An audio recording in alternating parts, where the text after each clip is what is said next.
उपमुख्यमंत्री अजित पवारांच्या अडचणी वाढल्यात।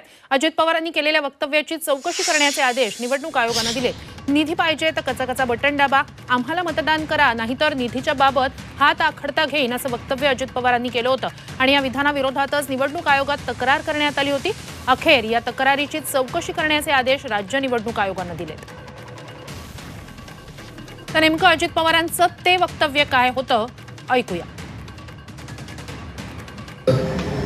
निधी काय लागेल तो निधी त्या ठिकाणी द्यायला आम्ही सहकार्य करू, पण जसं आम्ही जे तेवढं निधी तसं आमच्या मशीनमध्ये पण तेवढी घटना दाबा कसा